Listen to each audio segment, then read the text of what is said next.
Hey, Slater Crusaders. America's the greatest country in the world. Thanks for being here. I never want to talk about COVID again. I'm so sick of it. But the media will not stop obsessing, and they will not stop scaring the whole world over the Delta variant. You want to know why the media is scaring everybody over the Delta variant? I'll tell you exactly why. Check out the ratings. All right, look at this chart here. Left-hand side, of course, you have the different media outlets' website. The number on the far right is the number that you need to pay attention to. That is the percent change in views from this time, from this time last year. CNN down 20% from last year. Fox News down 26%. New York Times down 34%. Washington Post 27%. NBC News 27%. Business Insider 31%. Forbes is down 60%. Huffington Post down 32, LA Times down 39, Politico down 44, The Atlantic down 51%. Are you with me? So people say, Slater, you're so dismissive about the Delta variant. Well, then why are people freaking out about it so much? Because the media needs the clicks. They need the clicks. Trump is gone. They still talk about Trump all the time, trying to get those clicks, but they need fear. Fear sells. Fear equals clicks. Fear equals money, giving you fear. Are you going to keep being manipulated by these fearmongers? And the speed at which we're getting to forced vaccinations is faster than I even thought. We already see it happening in France and England, announcing, let me be more clear actually. They're saying now you can't go anywhere without a vaccination. You can't go anywhere without a vaccination. And then there's still going to be some people who refuse to get one, and they will then be forced. You're not complying. And it's going to be the same thing here in America. You think Biden's team, you think they're going to stop at politely knocking on your door and helping you become aware of the vaccine? You think that's the end of the road? Look at Australia. Australia has completely lost their minds. This is a news report from yesterday. Good evening. Within hours, Sydney will be in the grip of much tougher restrictions. The Premier clamping down on the stubborn Delta outbreak with what she's calling a no regrets policy. And this is why. From a record 82,000 tests, the state today recorded 111 cases and tragically the third COVID death in this outbreak, a man aged in his 80s from the city's southeast. Across Greater Sydney, retail shops will now close. A small list of essential stores can remain open. Construction sites across the city shut down. And from midnight tonight, 110 suburbs across Liverpool, Fairfield and Canterbury Bankstown will be sealed shut. That's 900,000 residents who can't leave their area, even for work. One guy died. A guy in his 80s. They shut down the whole country because one guy died. You want to know what the cost of freedom is in Australia? One death is too many. So they're shutting it all down. That report is from yesterday, maybe 2 days ago, depending on time zones. 2 days ago. That's not from, March 2020. That's right now. Unbelievable. I came across this, seems like an honest question, an honest, serious question from someone, so I will answer it if it's honestly asked. This person said, I spent a lot of time thinking about the right's messaging strategy, but even I am perplexed by the right's anti-vaccination message. In effect, a guarantee to keep COVID burning. It's a strategy, but what's the end's logic? Okay, I'll explain here. 3 points I want to make about why conservatives tend to be, the right, more hesitant to take the vaccine. First reason, conservatives are by our nature skeptical of new things. Conservatives are by their nature more excited about new things. It's in our tribe's names. Progressive and conservative, right? Conservatives and progressives are very different with how they view new things. So when someone says there's a brand new, it could be anything. You name it.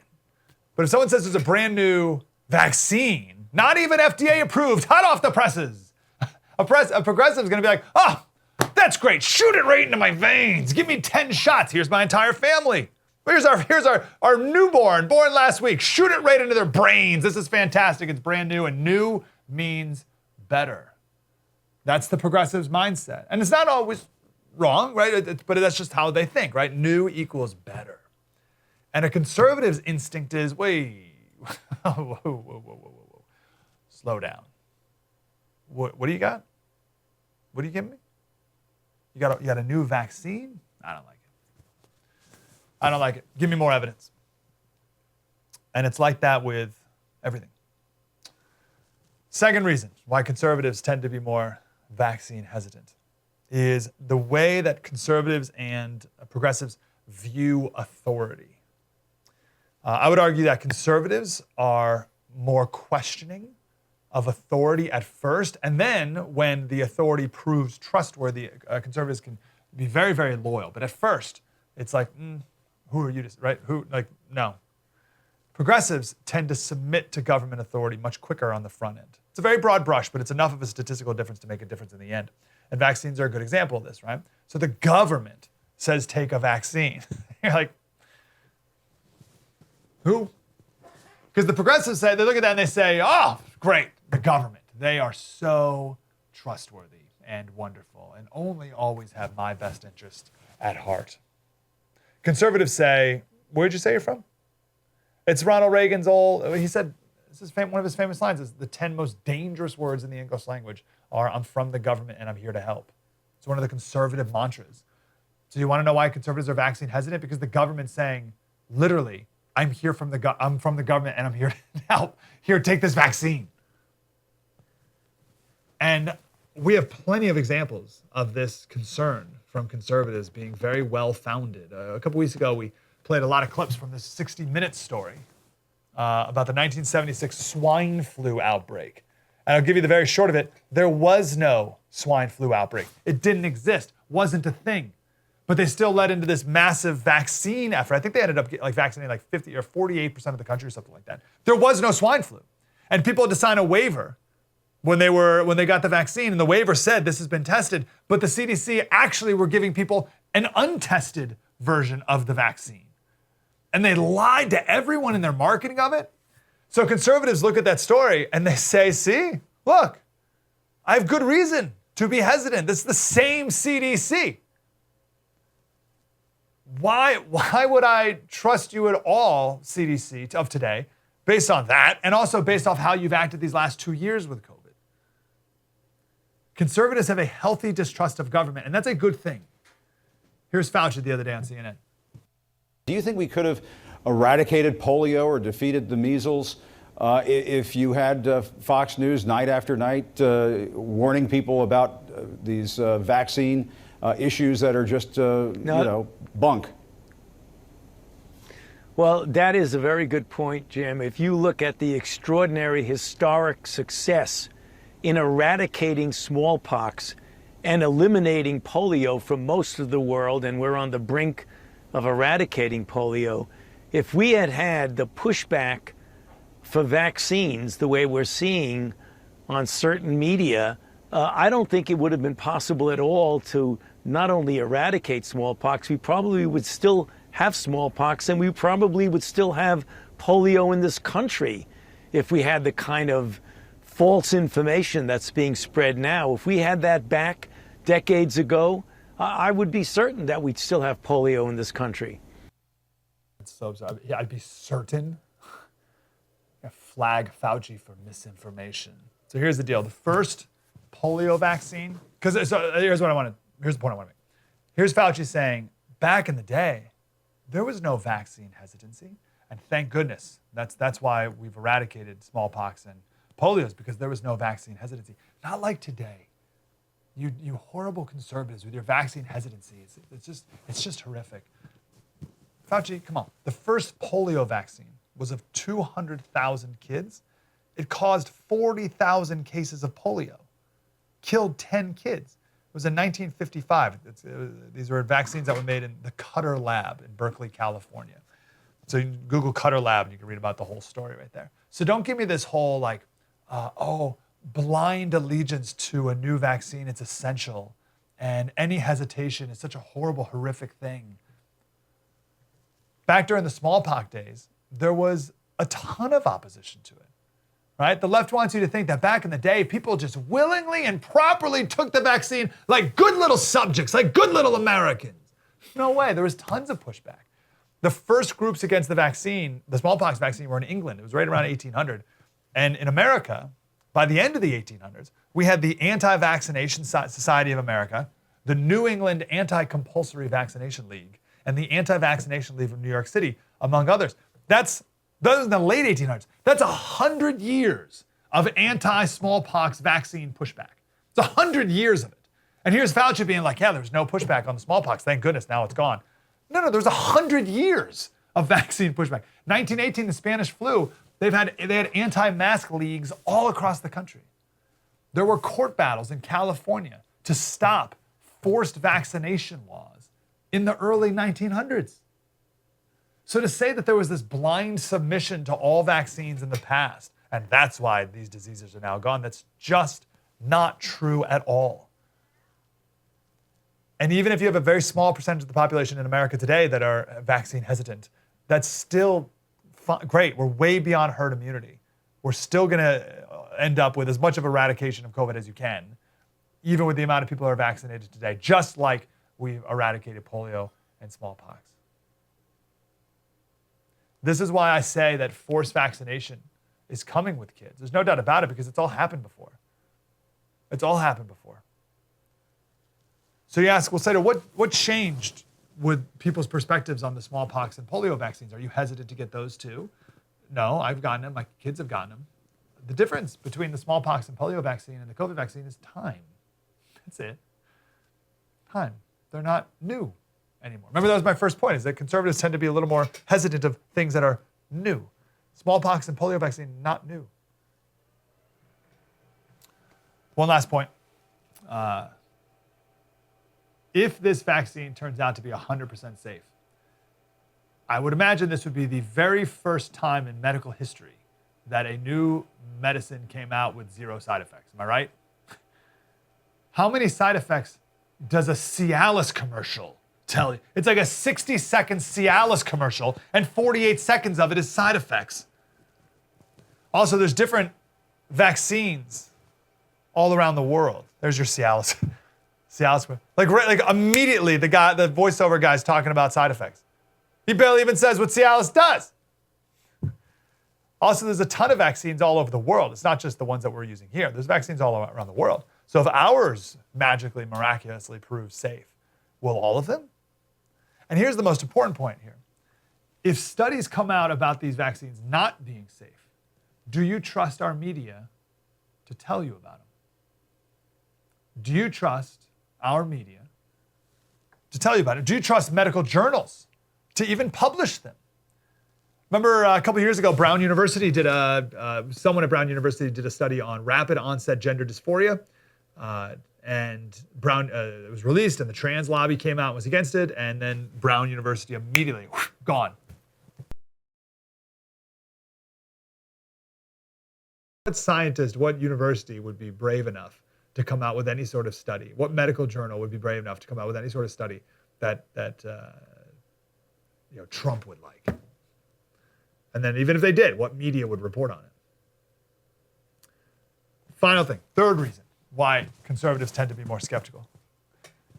We're talking about the same media who for the last 4 years of the Trump presidency lied to you constantly every single day. This is the same media who the entire summer of Black Lives Matter riots called them peaceful protests. Literally, CNN reporters standing in front of burning buildings engulfed in flames. Yep, all peaceful here. Back to you, Anderson. Months and months of the left's own vaccine hesitancy because Trump was president. They didn't want him to get a win. Throw on top of that just years of global warming hysteria. We played on my radio show the other day, maybe we'll get to it on the TV one of these days, of Leonard Nimoy. This is a 30-minute special that Leonard Nimoy hosted back in the 70s about the dangers of global cooling. And you see them all bundled up like, oh, we're going to have polar deserts across the country unless we do something now. We've been lied to. We're constantly lied to about immigration. Nothing wrong with our border. there's no one coming across the border. Oh, by the way, we need your entire convention center to house unaccompanied minors.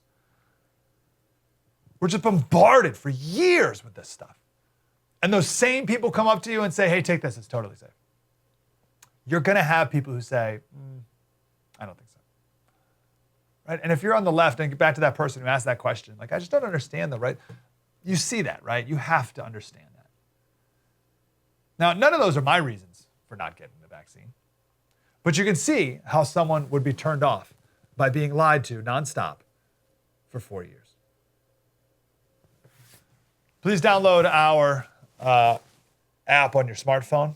Friendly reminder here. It's awesome. Listen, we're on, whatever medium you're watching us on right now. But the phone's the best way to do it. It's the easiest. Free download. It's right on your phone, and you can watch us anywhere and at any time, all on demand, and the whole thing. Just search for The First in your app store. Coming up next, I want to talk about credit scores, social credit scores in America. And we are going to go big into what's going on in South Africa right now, because it's a crystal ball as to what happens if we stay on the same path here in America today. Do that coming up next. True story. Mike Slater, spread the word.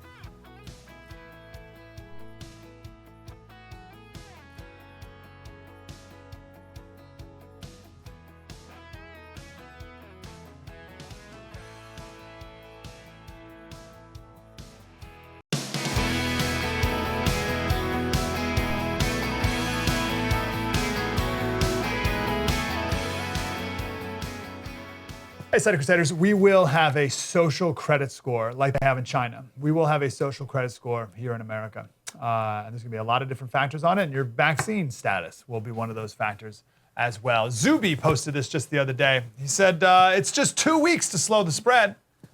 It's just to flatten the curve. It's just a mask. Well, it's just until a vaccine's available. It's just until the elderly are vaccinated. Well, it's just until everybody's vaccinated. It's just an app for your safety. It's just a social credit score. Social credit scores will happen. They have them in China right now. All right, so the government everybody has a number in China. And you can lose points for speaking bad against the government. You can lose points for not paying your bus ticket or playing video games for too long, or whatever the government decides is something you shouldn't be doing. You lose points. And then, of course, you gain points for doing the right things. But it has nothing to do with credit score. And I promise you, this will happen here in America as well. There's 2 bills in Washington, D.C.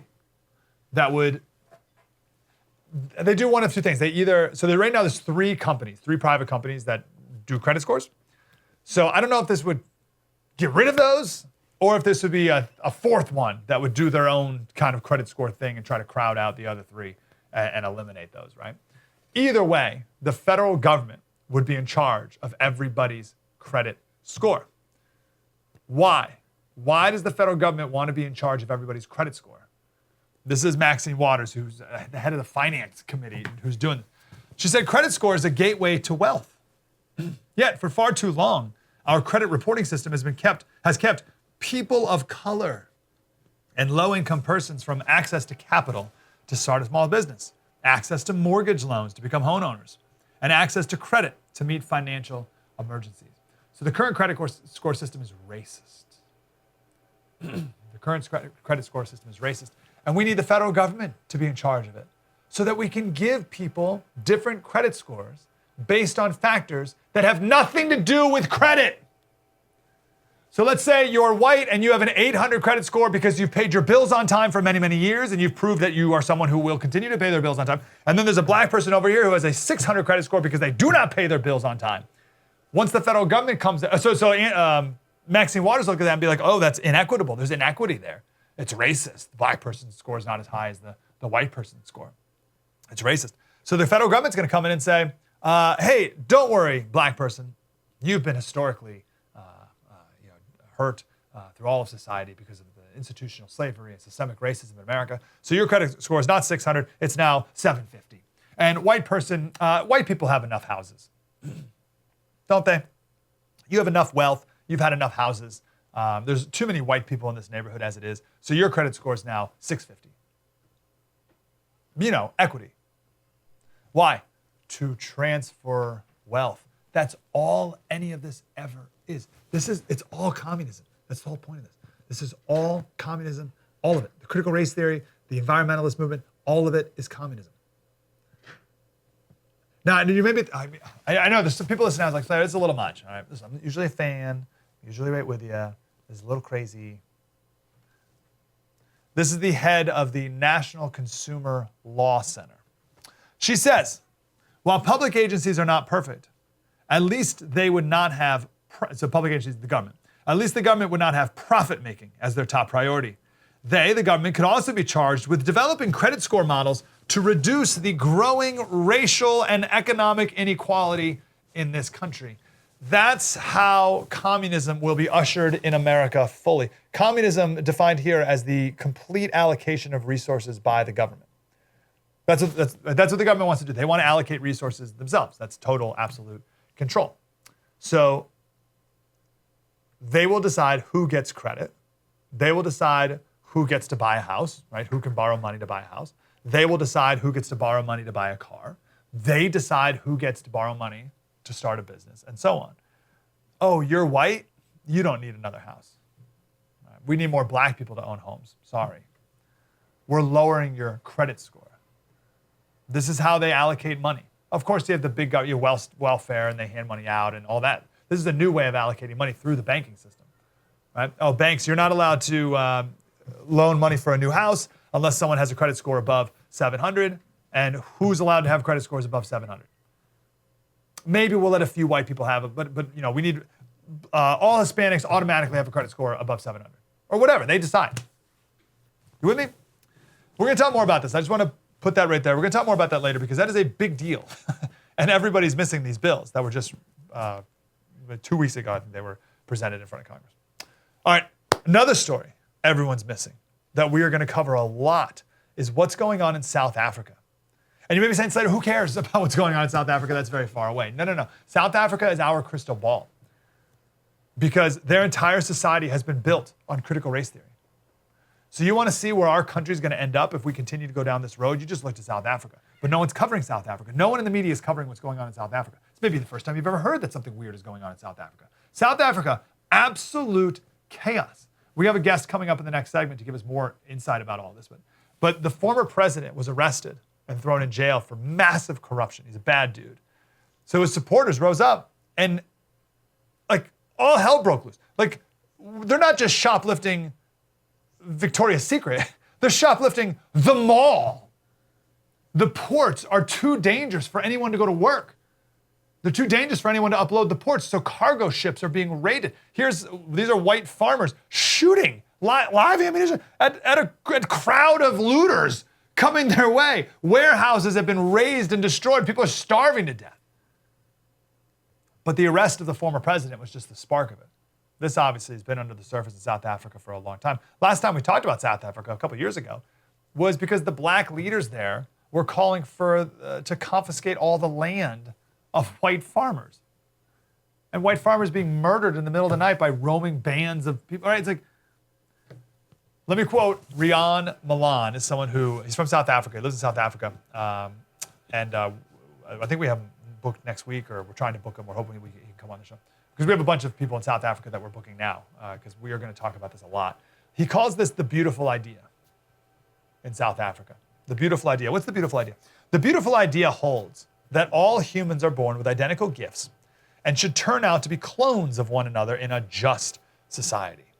Conversely, any situation in which disparity survives is itself proof of injustice. By the way, Thomas Sowell does a great analysis of this whole, we should all be equal in the end. He says you can have two brothers born a year apart into the same family, and they grow up and have different economic outcomes. Right? So how could you possibly think that an entire country, everyone's going to have the same economic outcome when you have two brothers who grow up in the same family, same conditions, same genes, don't even grow up to have the same economic income, right? But that's the beautiful idea in South Africa, that everyone needs to be equal. Everyone needs to be equal. And if you're not equal, it means there's some racial disparity. And that's the same thing that Ibram X. Kendi and Robin DiAngelo and all the critical race theory people are saying here today. They say, okay, well, what policies are racist? There are none. There's no policies in America that are racist. So they had to make up systemic racism. It's just everywhere, all the time. We know their games, right?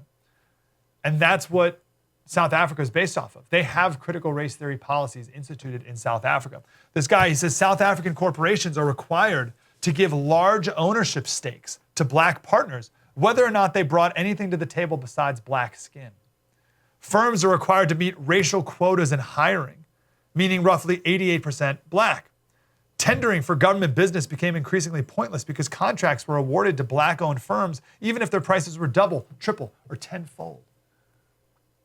Robin DiAngelo and all the rest here in America say that work ethic and showing up on time are white supremacist values. And this guy says in South Africa, embracing that has brought South Africa to its knees. He says, we created a society where nothing was expected of blacks except blackness. Honor and diligence were not demanded of government appointees. Sloth was tolerated. Failures and corruption went unpunished.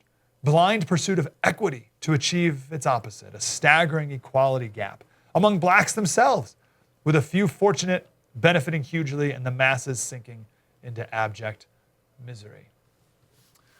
We're just a little bit behind South Africa. And I'll give you just the example from yesterday. The CEO of this company in San Francisco, Expensify, sent out an email to their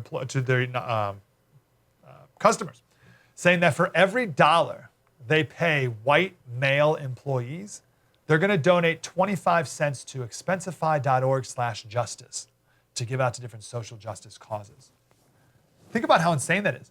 They're saying that a company, they are, and they think other companies should, pay a sort of indulgence for daring to hire white males. And they've narrowed it down to an exact formula, 25 cents for every dollar to repent of your sin. Every dollar you give to a white male, you have to give 25 cents to some black social justice cause. That's your repentance payment. That's your white male employee justice tax. This is the road we're headed down.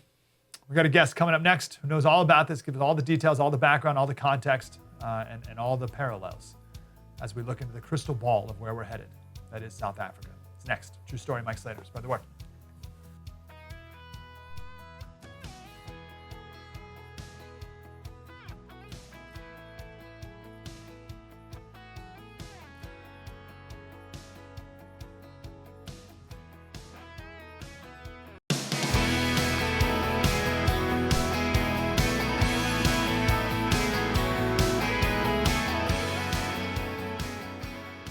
Hey, Slater Crusaders, I totally understand the instinct of who cares about South Africa? That's far away, irrelevant. We got our own problems. I totally get that. But I would suggest that we really need to look at what's happening in South Africa because it is our crystal ball if we continue down this road here in America. So to help us understand the players involved and the context is Lisa Daftari, our friend, who's the editor of Foreign Desk News. Lisa, how are you? Doing well. How are you? Grateful you're here. Can you help us, help me understand the players involved here? What are the names that we need to know? Yeah, this is a situation that, like you said, no one's paying attention to news in Africa, and especially when you're seeing the riots and protesting and looting that's going on, it's no different than the streets of Portland or LA or New York, so it's very easy to dismiss. We're talking about Jacob Zuma. That is the figure that is at the center of all of these protests. He is the former president of South Africa and is accused of taking a bribe from a French weapons manufacturing company. He was president till 2018, and the current president was the one who has called for the investigation, has called for his ouster, and he's the one who really pushed for Zuma to be jailed. So he has been sentenced to 15 months in prison, and this sentence is what prompted these protests. He has a lot of supporters, as you can see, people taking to the streets, people closing off highways, and of course this led to very, very extreme looting, rioting, protesting, and this happened in the province where he is from and the neighboring province, which includes Johannesburg, South Africa. A lot of, we had, I think, over 200 deaths and over 2,500 were arrested during these protests. Wow, amazing. Can you help us understand? Let me ask one more history question. What do we need to know? This we just for hours and hours, right? But what do we need to know about the history of South Africa that is the context, that is the foundation of where we are right now? Yeah, it's interesting that you asked that question because this is the first post-apartheid conflict that we're seeing there, and of course, there has been a long history of apartheid there. That's the last time we paid attention to South Africa, right? And now, again with these protests. I would say though, Mike, this has less to do with their history of apartheid. It has nothing to do with that, but more so has to do with the current global climate that we're in the pandemic. You're seeing a lot of protests in different parts of the world, and that is because as upset as people may be, they may love this guy Zuma, they may be upset about socialism in Cuba. They may be upset about the Iranian regime. May be upset in Colombia about the government and the corruption there. But people don't take to the streets with these lofty ideas of liberty and freedom. They come to the streets because they're hungry, because the economy is in shambles. They come to the streets because they've lost their jobs. And in a pandemic, we're dealing with a lot of this. So people either have nothing better to do or they are desperate. They are really at their wits' ends. And so they come out onto the streets. And that is probably more of what we're seeing in South Africa than anything else. But with that being said, I just want to add this one caveat. It's very important to pay attention to South Africa and any political vacuum that's created there. In neighboring countries, we've watched as these political vacuums that are created bring in insurgencies. They bring in very, very negative elements. They also bring in the influence of the Russians and the Chinese because they take advantage of this turmoil. So we want to pay attention to Africa much more than we currently do. That's such a good point. I know that with Cuba, right? That makes so much. Obviously, Russia and China are going to be involved in Cuba, but I didn't consider that yet for South Africa. But of course, there would be, communist interests there as well. How corrupt are the officials in South Africa and the police in South Africa? Yeah, in this current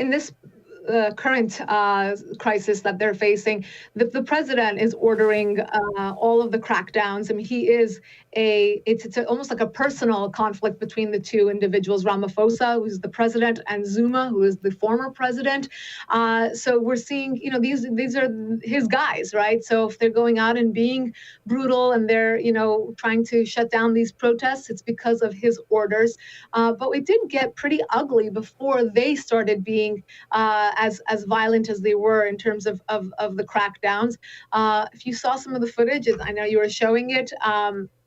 They were looting and rioting and burning tires and shutting down highways and burning down stores, causing a lot of damage to individuals who probably don't deserve it, and again are climbing out of this pandemic just like we are here in the United States. So I think that if these orders were to be passed down, it's coming from the top down. Last time I talked about South Africa, maybe 2 years ago, and it was when a lot of the black leaders were calling for the confiscation of land of white farmers. And I was talking to some South Africans here in America who had some family back there, and the family was terrified, right? Terrified that roving bands of whoever are going to come murder them, which was very prevalent then. I asked that for twofold. First, what is the stability of the country prior to even COVID? And how much of this is racial animosity? Yeah, I mean, it's a great question. I think, post-apartheid, South Africa knew the challenge that they were up against, and that is, to correct what was the wrongs that were done. Once you admit that there are wrongs, look, we're facing the same thing in our country, aren't we?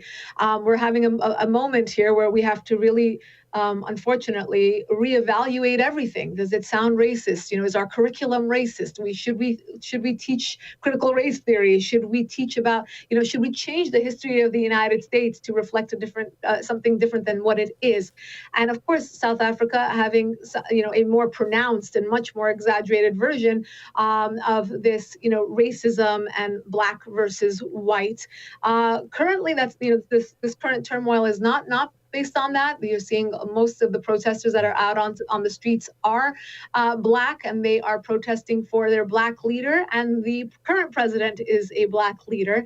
But I think, what you're pointing to is that instability, that shaky ground that they're already, working on in terms of building us out a society and looking at their neighbors and saying, are we friends or are we enemies?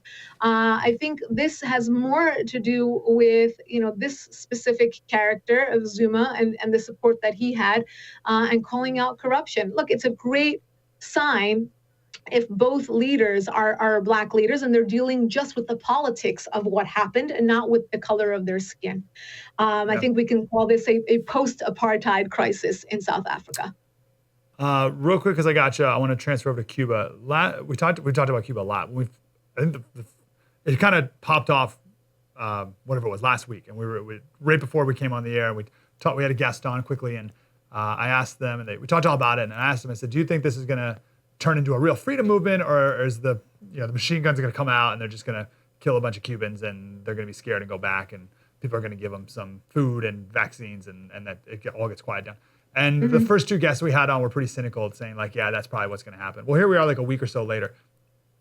Are these protesters going to be successful in any material way, or do you not see that being the end of this? They're not, and I'll tell you why I say that so quickly and so confidently is because they don't have the full support of the United States or the White House, and it's going to come down to that. Look, I know whoever's watching this could be, shaking their heads and saying, "No, we're not the policemen of the world," and why do they rely on us? They do. That's just how it is. And, we are the leaders of the free world. When you see those protesters on the streets of Cuba waving American flags, there you have it. That's the message that they're looking to the United States, not only for, emotional support, but obviously political support to make a very strong statement. We can't have members of Congress coming out and applauding socialism. We can't have senators applauding socialism. I mean, since when did we ever waver on, supporting a freedom movement, on supporting, individuals who are out on the streets saying we want liberty? It's a sad situation when you look at, you juxtapose the fact that they're looking to us as this beacon of light, and we're failing them on many, many levels. So for that reason, I don't think that the energy will go away, but I don't think that this is their time. This is not going to be the moment where they get, the significant change that they're looking for. I hate it. Lisa Daftari, Foreign Desk News. Always grateful for you, Lisa. Thank you, ma'am. My pleasure. Have a wonderful day. We're going to talk a lot more about South Africa in the days and weeks to come here. Coming up next, talk about this BDS movement against Israel picking up steam, and it's a terrible thing. We'll get some details on that coming up next. Spread the word.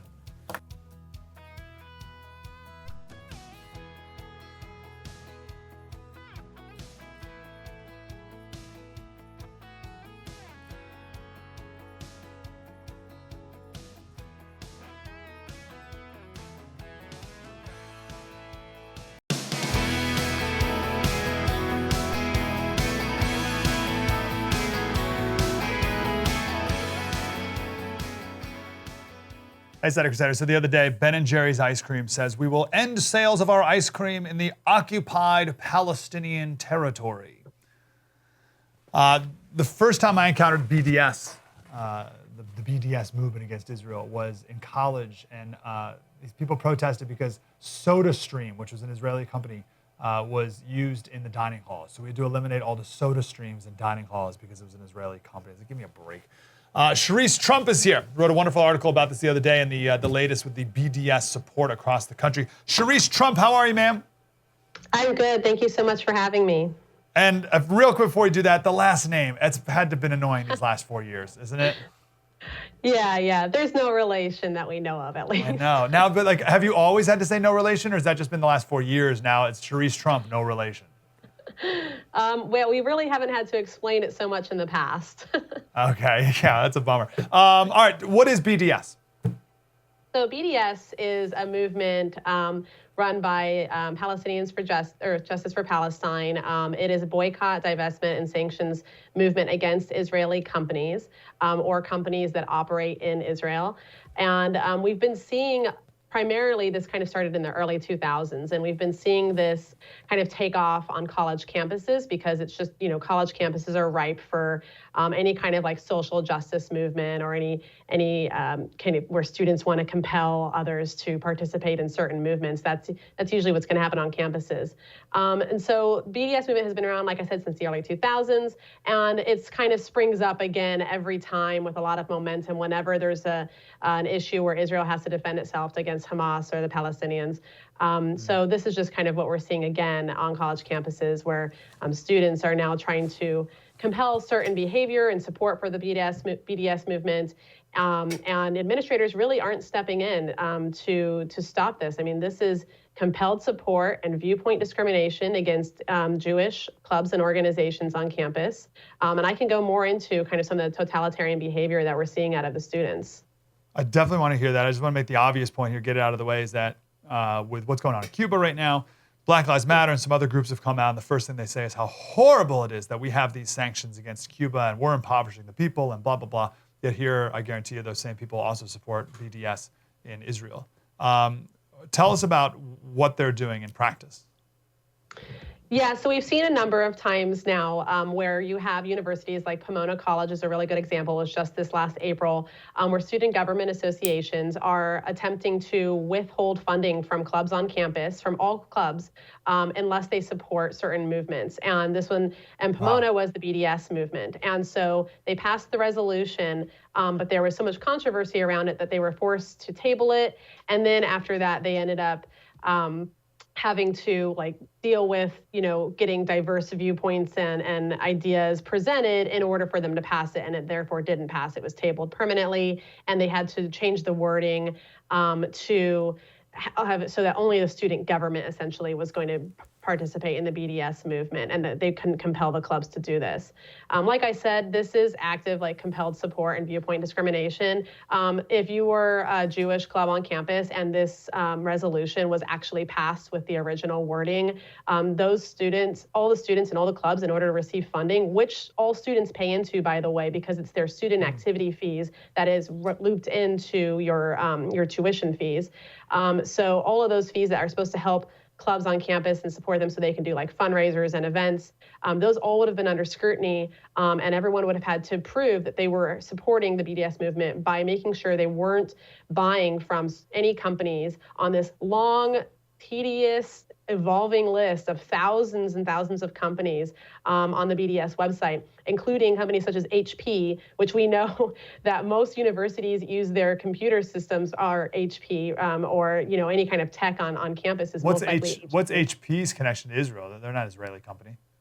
It's any company that's essential. It doesn't have to be an Israeli company. So BDS movement, this is why the list is so long, because it's any company that actively it supports the Israeli government or is used by the Israeli government or is somehow tied to Israel.